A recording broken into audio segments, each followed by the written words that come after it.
Take a break from your busy schedule and join Harold Sala for Guidelines, a 5-minute commentary on living.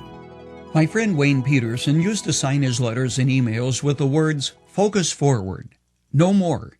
He's changed the complimentary close to read, "Seize today." He discovered that when he was always focused forward, pushing to reach goals and objectives, he missed a lot of the view on the journey. Here's how he described it. At a meeting, I was checking email on my PDA when the leader asked me a question. I had entirely tuned out of the discussion. Busted.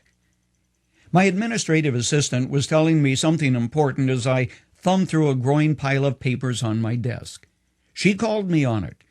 "You're not listening to me, are you?" Busted. I was on the phone with a friend but was typing emails when he was talking. He must have heard the clicking of my keyboard because he stopped mid-sentence and asked, "You're not doing email, are you?" Busted. Then he asked, "How many times have we guys been preoccupied with our own thoughts, while the dearest person in the world was telling us something very important to her world? Remember I told you last week?" Busted again. As these events all began to come into focus in his personal life, Wayne came to the conclusion that he was so focused on what he wanted to see happen in the future that he was missing what was happening today. He confessed what a lot of us should admit. "When I go running," he said, "instead of enjoying the fresh air, the sights, and the exercise, I find myself thinking, I can't wait until this is over." Waiting for a flight, he picked up a book at the airport entitled The Present by Spencer Johnson. Says this popular, business-oriented author, "When you receive the present, you no longer spend your time dreaming about being somewhere else. You're intent only on what's happening at that moment. Being in the present means focusing on what is happening right now."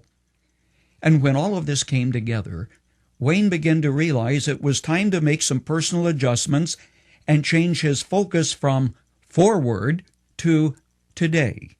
He concludes, "When I'm with my grandkids, I'm no longer thinking about the article I have to write. When I'm running, I'm going to enjoy the view, and when I'm in a meeting, I'm not going to be checking email or writing notes for my next meeting. And if you catch me doing that, look at me and say, busted." Wayne Peterson has lots of company, too, because a host of us are living in the netherworld of multitasking, trying to be all things to all people, never saying no, striving to please everyone at the cost of our families, our equilibrium, and certainly our peace of mind. "Daddy, do you know what you just said yes to?" asked one little boy whose daddy was reading the sports section of the paper and watching a game on TV at the same time. Smell the flowers. Take time to enjoy the wonder of your children discovering something. Notice the smile on your wife's face and enjoy the squeeze of her hand in yours. No wonder the Bible mentions today some 194 times, while it mentions tomorrow only 81 times. God's focus is on today. It's the only time in your life, friend, you can do anything about. It's still true. Yesterday is a canceled check. Tomorrow is a promissory note. Today is a gift given to us to enjoy. That's why it's called the present. Wayne Peterson is right on target. Seize today.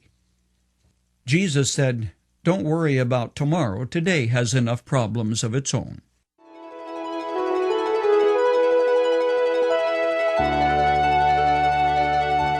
You've just heard Dr. Harold Sala with Guidelines, a 5-minute commentary on living.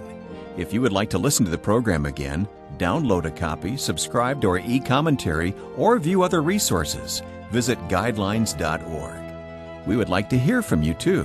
You can email us at info@guidelines.org. That's info@guidelines.org. Thanks for listening, and we invite you to join us again for the next edition of Guidelines.